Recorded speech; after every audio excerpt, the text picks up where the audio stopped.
Hey, Ken, this is just a short communication to resemble the evaluation I did during the Toastmaster meeting so you could have a little bit of memory of what I mentioned for a moment of a memoir.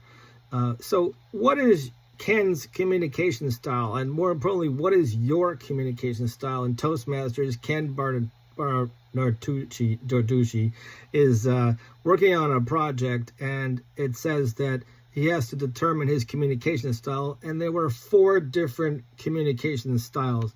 I wrote them down. I think they're right here: direct, initiating, supportive, and then there's a 4th one. I'm trying to find it in my notes. Oh, analytical. So maybe you are one of those 4 personality types: direct, initiating, supportive, or analytical. Maybe you're all of them, or maybe there's a dominating one. I kind of think, without knowing Ken, I'm going to say the supporting, since he's a member of Toastmasters International, and look forward to seeing his mentorship and coaching abilities in the club Censored Toast that meets at Tycho in Boca Raton.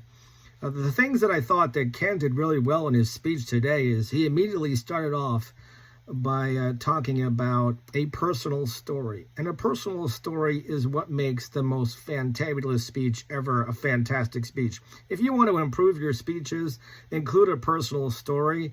I mean, like, for instance, I'm here, if we want to use a little small example in this, I found out about Toastmasters International sometime before 2000. I think it was between 94 and 96. And somebody ripped out a page from a magazine. A piece of paper got me to a Toastmaster meeting. Did a person get you? Did you see something online? Did you see something on social media? Were they enthusiastic, or they just ripped a piece of paper off and said, "Here, go"?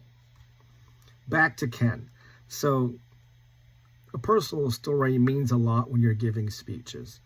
One thing also that Ken did, or another thing that Ken did really well, was his use of gestures.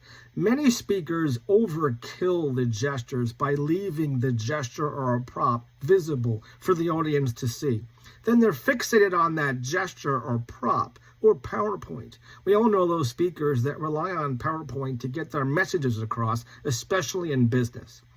And when you're getting your message across with a PowerPoint or a gesture or a prop, if you actually say Happy New Year, and I were to actually keep doing it during this evaluation for the whole time of the speech, you could see how this would become the speaker and I would become the prop. So I encourage all speakers to do as Ken did, which is to use gestures sparingly but emphasize the point.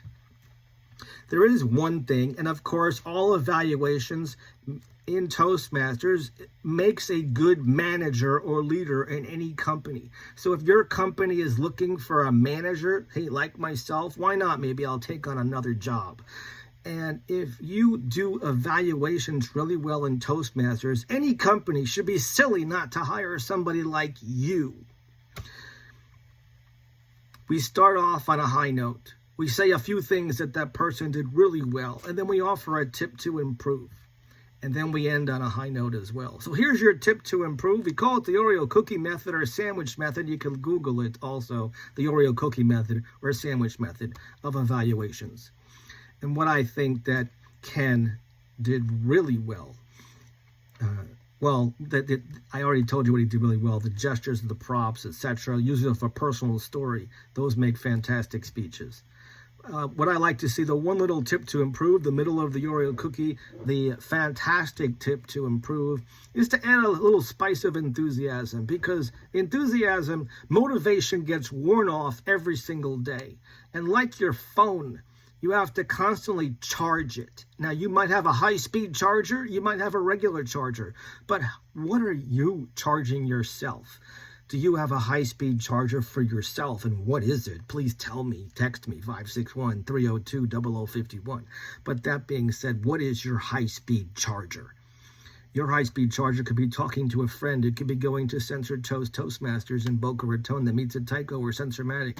Your high-speed charger could be listening to an audio. Your high-speed charger could be looking at reading a motivational book. It could be many things. But what do you use to charge yourself? Because even bathing, you have to reapply soap and deodorant every single day to be fresh. It's not just the coffee. Even you can't just keep having coffee. I mean, I guess you can keep having coffee.